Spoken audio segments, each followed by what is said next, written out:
and explain to you the subject to the best of my ability. Having done that, it is now for you to decide whether you want to accept the explanation I have given, and if you have accepted this explanation, to then act upon it. All right? I have done my job. 1, 2, 3. Yes? There's an institution in Sydney called the MCCA, and they lend money on the principle that they buy a flat and the amount they buy is all you pay back. But let's say, for example, you bought the flat for $1,000 or whatever you bought it for. You pay rent to them according to how much you paid back. So let's say you paid half the flat back and pay half the rent at the market value. In order for this principle, this method to work, to be halal,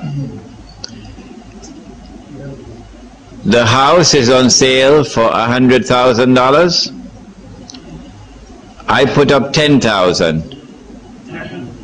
The investment company, which does not have to be Muslim, puts up 90,000. It does not have to be Muslim. And we now have a partnership. We bought the house on the basis of a partnership. They own 90% of the equity. I own 10% of the equity. We now have a partnership. The partnership now signs an agreement with me, which is a rental agreement, that I will rent the house at the market rental value, not at the rental value that Mr. 90% determines. Not at the rental value that one of the partners unilaterally determines. Not on that basis. On the basis of the market rental value, which is determined through a valuation, a business valuation. What if the rent is set at the average of the state? Let me repeat one more time. Islam operates on the basis of the market, not the state. The state does not determine market price.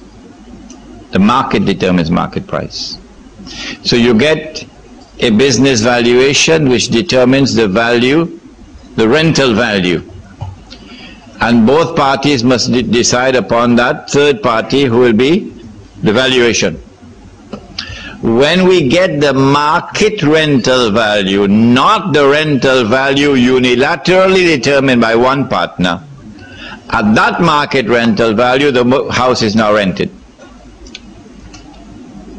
When the rent is paid every month, 90% goes to that partner and 10% comes back to this partner. This is a separate transaction, independent transaction. So long as I have 10% of the ownership, the equity, I get 10% of the rent. The lease is, say, for 1 year.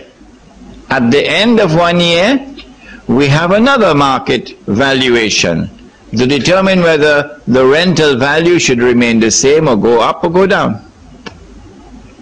Every year, we have a new lease. Okay? Now, in addition to this, we have a second agreement. And the second agreement is that the partners who own the property are responsible to the extent or proportionate to their ownership, responsible for taxes. So you will pay 90% of the taxes, and I'll pay 10. Responsible for maintenance, so you'll pay 90% of the bill for maintenance, and I'll pay 10. And that the partners have the permission to agree upon one partner increasing his equity. So I want to increase from 10 to 20. Anytime I want to increase my equity, anytime I want to buy from my partner, we will have to determine the market value of the house, because that market value changes. We will not operate on the original purchase price of the house. No. Every time I buy from you, we determine the market value, Therefore, we determine the market value of the portion I want to buy. I pay you, my equity increases from 10 to 20 to 30 to 40 to 50, etc. When I have bought you out, then the house is mine, and you transfer the total ownership to me. This is a halal transaction. I have not found it anywhere in the world today, except for one instance I found in San Francisco. Only one. Was your hand up in the beginning? No. No. No, I think I have a very important question. That gentleman there. Sure. Which man? Yes? Sure. In a situation, if somebody buys a house, borrows money from the bank, say buys a house for $150,000, and say 4 or 5 years down the track, he realises that it was haram, and he decides to repent and sell the house. Okay? He bought the house for $150,000, he sold the house at the market value, which is about $300,000. Is he entitled to the profits? Yes. He's entitled to all the I just mentioned it.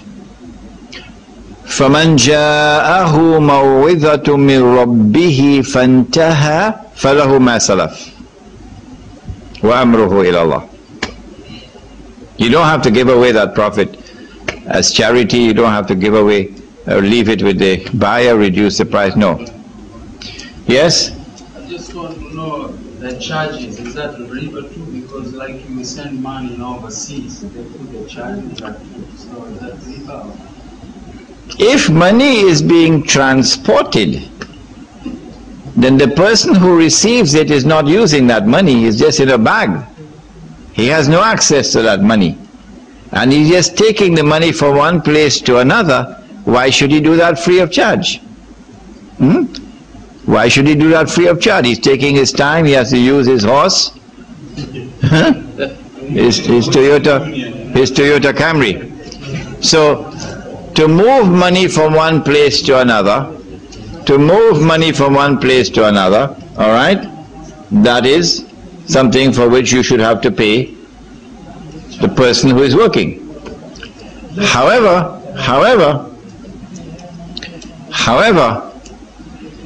what we have today is not the movement of money, but the movement of paper and the movement of electronic money. All right? If I give you 10 gold coins and I say, take this to Melbourne for me, I ought to compensate you for your time and your effort. But this is halal money. When you're transporting or moving haram money, how can we get a halal fatwa? No, the money is haram. You pay your zakat, and you took paper money to pay your zakat. The paper money is haram. I want to know what kind of mathematical formula I have to use to get haram to deliver halal. Beyond me, I never studied that chapter in mathematics. This is haram. How can halal emerge from haram? All right?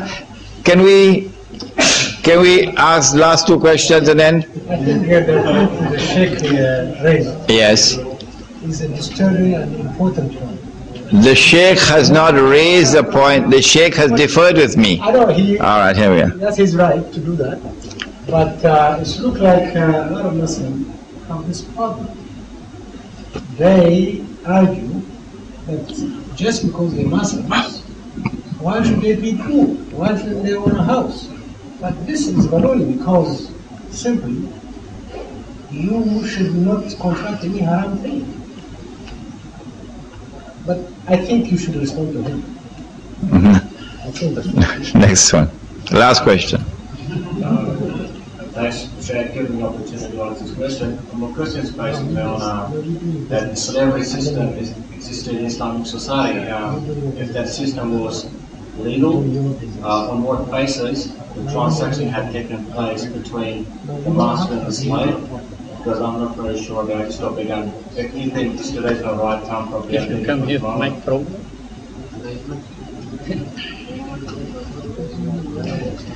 Islam did not institute slavery. Islam responded to slavery with reciprocity. Reciprocity. Because we responded to slavery with reciprocity, there was buying and selling of slaves. That was a halal transaction, not an illegal transaction. Once it's a halal transaction, there is no riba there unless there is deception.